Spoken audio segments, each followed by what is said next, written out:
All right, and we are back, and boy, have I got a good show for you today. We're back on the wonderful, beautiful Isle of Man today. The sun has just come up about 20 minutes ago here, so it's still a little dark. Hopefully it brightens up a little bit on the wall, but we've got a lot to cover today. And now that I'm back from my trip to Southeast Asia, we've got lots of excellent content coming your way this week and this month. So let's get started. And yes, it is, well, do you know what? It's not freezing today. It's more a case of it's cold, but the wind is super, super strong. So it just makes it feel as though it's minus 10 degrees Celsius or something like that. But let's get started with the first article then. We're going to focus heavily finance and economy in today's video, and we've got the IMF forecast, the International Mafia Fund, as I like to call them. So let's take a look at their forecast then for 2023. So world estimate, they think the world is going to grow by 2.9% in 2023 and 3.1% in 2024. The USA, they think, is going to grow 1.4% this year, 23, and 1% in 2024, which is an interesting forecast. Eurozone, 0.7% growth this year and 1.6% growth next year. How? I'm not exactly sure where they got that forecast from, especially with the lack of energy, which is what drives an economy, but there you go. UK, minus 6%. It's the only country that they've downgraded throughout the entire G7. They think the UK is going to have some very bad, dire times ahead, which is no surprise to those of you who watch the channel, because I've said this for a long time. You cut off the energy, you cut off the growth. So they've got 0.6 negative, this is for 23, and then they've got 0.9% for 2024, which I don't think is going to happen. Now, one thing I did find interesting with this forecast is that 50% of all of the growth that they see in 2023 and 2024 comes from just two countries. Can you guess what those two countries are? It's China and India. And less than 10% of, gosh, that wind almost took me out there. Less than 10% of the growth is going to be the USA and the Eurozone combined. I mean, that is just insane that the most advanced economies on the planet are now, well, it's not really that insane. They're basically slowing down, which is what all the models have said for a good few years now, that the developed economies would slow down and the developing economies would accelerate, which is pretty standard. And not only that, you always see this pendulum swing from east to west, and that's all that's happening right now. It is swinging now towards the east, which is going to be an interesting one, with all the conflict coming up. So we'll see how that goes. But interestingly enough, the Bank of England's actually come out and said, oh, we don't agree with these IMF forecasts and some of the other forecasts. They say it's going to be much, much worse than all of the forecasts that have come out. So they're predominantly talking about the United Kingdom here. They're saying it's going to be dire over the next 2 years. And I think that's a fair assessment. To use the word dire, you know, I love to use these sort of words. But yeah, that is what I see as well. I think the UK is going to have it the worst out of most countries over the next 2 years. And that's for a number of reasons. I won't go into them all here because we've covered them numerous times before. But a lot of bad policy decisions over the last couple of years.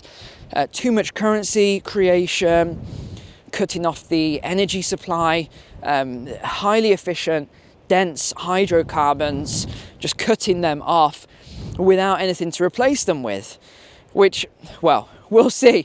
Watch this video in 5 years. I don't think they will, even in 5 years' time, replace these highly efficient, highly dense hydrocarbon energy, fuels.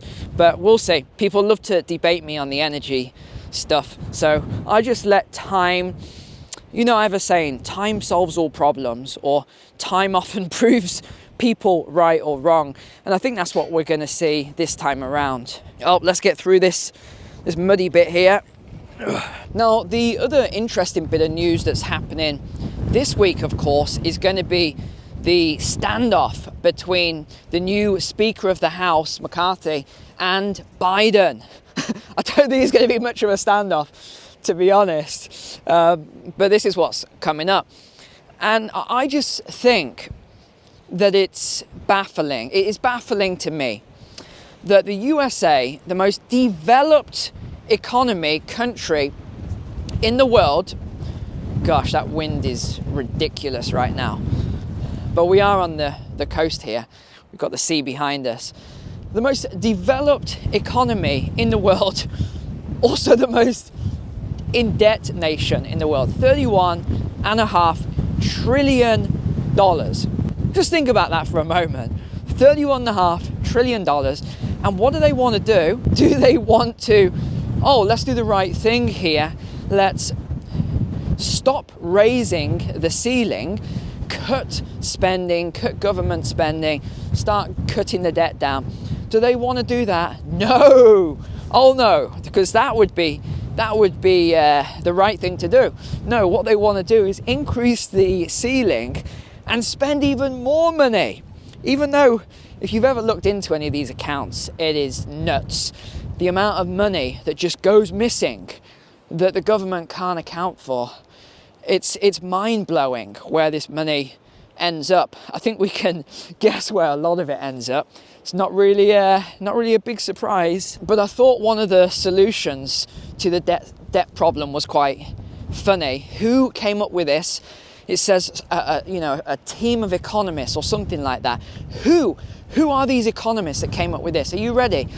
They said that the US could mint high-value platinum coins and then use those coins to print more money. Sorry, what? So you're going to take platinum, which has a metal value, you're going to print on there $1 trillion or, whatever they're going to put on there, $100 billion. And investors are going to see that and say, oh yeah, I'll buy that platinum coin there that's worth $2,000. I'll buy that for $100 billion. Are they mad? This is crazy.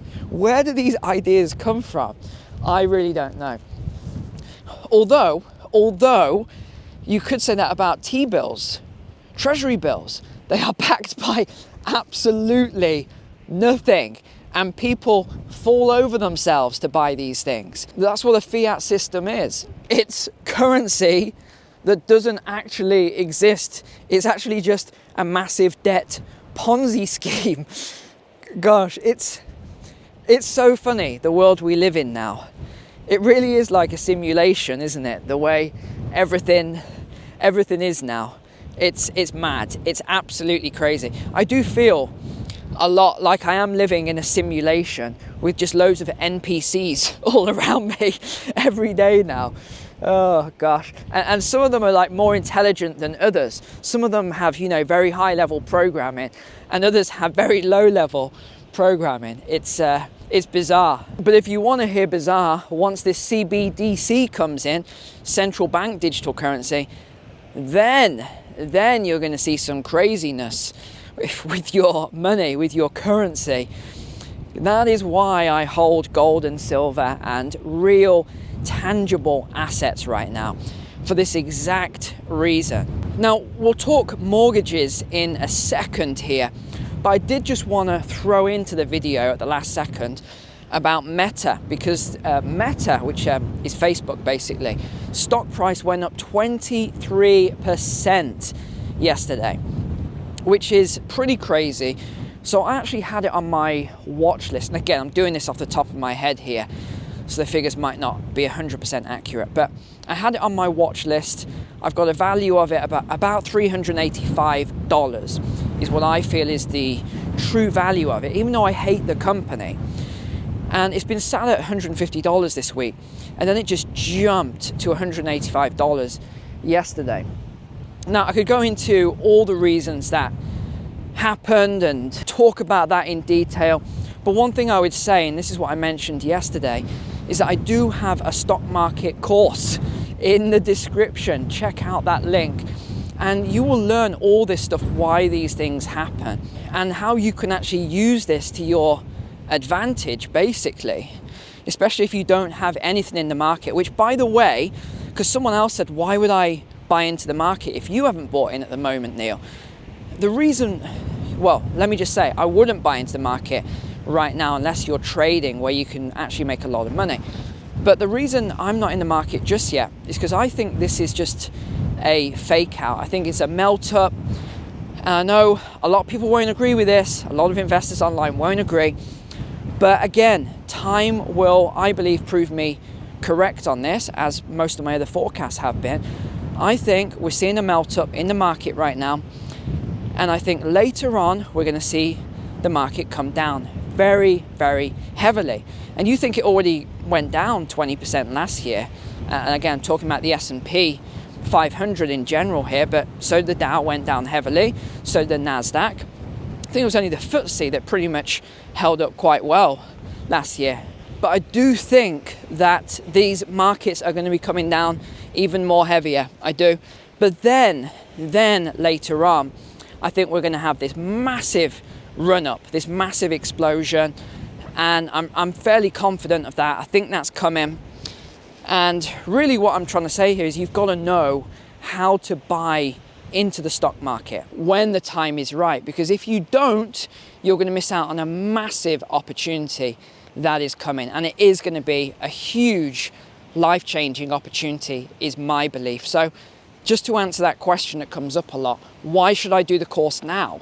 Well, because if you don't know how to prepare for these things, then you're not going to be able to take advantage when it actually happens. So anyway, the course link is below in the description. It is on sale right now, so definitely check it out, since it is the start of the month and payday has just passed. But let's move on to the next point then. And I want to talk about the Bank of England. So they've just hiked rates again, another 50 basis points, 0.5%. Again, no real shock there. They needed to get up to about 4%. And well, actually, I'd say they need to be closer to 6% base rate right now. And they're not really giving any clues as to where they're going exactly, or even what they are giving as a clue. I wouldn't really listen to it. But this is the 10th consecutive rate rise that they've done now. And bearing in mind that inflation is running extremely hot. Now, government official figures are 10.5%. 10.5% inflation still as we enter 2023. And again, we, and I'm using you and me as a collective, we knew this was going to happen because of the forecast I made on it. We knew this was going to stay hot at the beginning of 2023. But we also knew that they weren't going to hike rates fast enough to get the inflation down. That was the mistake that they made, and we knew they'd make that mistake anyway. But now the big problem is, and remember, I warned everyone about this, mortgages. I said that you needed to fix your mortgage when the rates were low. I was absolutely adamant. I said to everyone, fix your mortgage now because these rates are going to go up. So many, and including my own friends who I know are going to be watching this, and family and people, I said it to everyone, fix now. And now I'm getting calls or messages all the time. Oh, Neil, they're panicking. Oh, my fixed rate mortgage was, 2%, 2.5%, even 3%. And now it's ending. I'm going on to 6% and 7% and all sorts of rates. Some people, they're going to be going up by £200 per month. And this is 1.8 million people in the UK. Bear in mind, the UK isn't big. 1.8 million mortgages, because remember, in the UK, people don't have 30-year mortgages like they can in the US. They're typically 2, 3, or 5-year fixed. But you can get long-term mortgages. You can actually get 10-year mortgages if you're willing to pay a higher fee and a slightly higher rate. But again, this is just human nature. People didn't want to do it because they would rather listen to the media that said, oh no, you know, don't worry, and all this other thing, or brokers who get a fee every time you remortgage. Oh gosh, sorry to all the brokers watching. You know, I've got to throw that one in there, but it's true. But I actually don't believe this 10.5% inflation rate. I think it's easily double that, so 21%. And if you think it's, let's say, 20%, well, what's food? What is food inflation right now? We know from all these videos in the USA that some people have it as high as 50% on food inflation. And what I'm talking about there is that video I mentioned, Amy Way to Save, which is all over the news. It's gone viral, where she did her shopping, she tracked it, and it went up by 50%. Now, I'm going to be doing not a similar video, but I'm going to be revisiting the video I did last year on food inflation. And I'll do that this week. I'll buy the exact same items again. And I'm pretty sure inflation is not going to be around 10%, but we'll see. Now, the ECB has also just hiked rates as well. That was half a percentage point, 50 basis points. What can I say about the ECB? What can I say? Big problems ahead. Big problems ahead. But one other country you don't really often hear about is Lebanon. Now, Lebanon, let me just read this out to you. They just devalued their currency by 90%. Imagine that. Imagine your currency was just devalued by 90%. Oh my goodness. People are probably freaking out right now. But not just that. Here's the double hit. Inflation is 120%. Yes, 120%. Imagine that. So people in the West are freaking out over the inflation that we've got. Imagine if you're in Lebanon or any of these other countries that we sometimes talk about. But I'll tell you, there's a silver lining with that for people in the West. If you look at some of the videos on YouTube, and there's quite a lot of them, about people in Lebanon, and there's interviews and all sorts, as to what they did with their money in the bank. It's quite interesting. But again, it will come as no surprise. They bought gold, they bought silver, they bought tangible assets, they bought a lot of food, they bought all sorts of equipment. They pretty much bought anything. And you remember the story I told you last year about the Weimar Republic and what happened there in hyperinflation. People were buying anything. You know, you had families who lived in a tiny studio apartment who would buy a grand piano with their life savings just so they had something tangible and wouldn't lose it all. I mean, it's going to be crazy. These things happen all the time throughout history. So it's going to be very, very interesting, actually, when it happens again, this next bout of hyperinflation. And there's so many countries in the world that we're going to see it in another country very soon. And what about the big energy companies? Hey, let me read these out. Bumper profits. Shell, $40 billion. Chevron, $37 billion. Exxon, $55.7 billion. Yes, that's right. Those, oh gosh. And what do we keep getting told? Oh no, there's no price gouging, there's nothing else going on. Well, that doesn't really make much sense, to be honest. Let's take a seat a second here. It appears to me that the money is just being moved from one group of people to another group of people, which is the investors, the shareholders. But again, that's another thing we talked about 18 months ago, or in fact, it's almost 2 years ago now.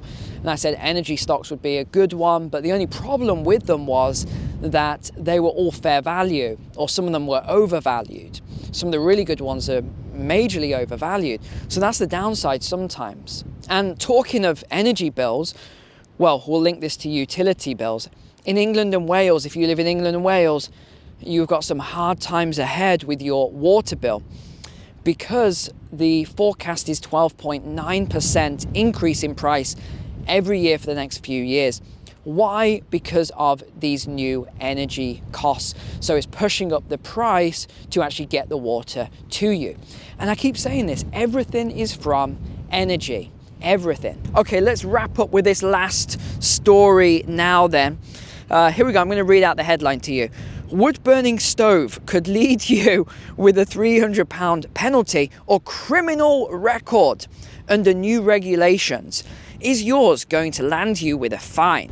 Nope, because anyone that tries to put a penalty or prosecution or remove my wood burners from my house is, who trespasses on my property is going to get the good news. So probably not a good idea. The article goes on to say, the heaters cause concern, okay, concern, because of the harmful particles they produce.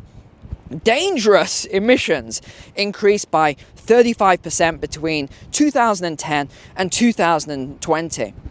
Okay, let's just look at this logically. So wood burners have become more efficient every year, every few years, they get more and more efficient. But yet, they've resulted in 35% more emissions. Let me just think about that one. I don't think so. And then it talks about cancers and respiratory things and everything else. And yeah, okay, I know some people do have allergies to wood smoke. I'm not saying that doesn't exist, but what I'm saying is a lot of this is just propaganda being put out because they want to get rid of wood stoves and wood burners. It wouldn't surprise me if in 10 years from now, you're not even allowed to buy one. They are illegal. That's why I've already got mine. They're already fitted. I'm very happy with them. Let me just say that, especially with the trees on the land. So it's free energy all year round. I could go on all day with all the topics that I've got in my head at the moment, but I think we will wrap up there today. I'll leave it there, and I'm just gonna go for a real nice walk for about an hour or so, because I'm so glad to be back in this lovely fresh air again. Yeah, it's a bit cold, it's a bit windy, but I love it. I really love it. So thanks for being subscribers here. Definitely check out some of the services I mentioned in yesterday's video, or just look at the description today and you can see the stock market course. Definitely check it out. Apart from that, I will see you guys on Tuesday now, I think. So see you soon. Take care. God bless you. God bless your family, your community, and I'll see you next week. Bye for now.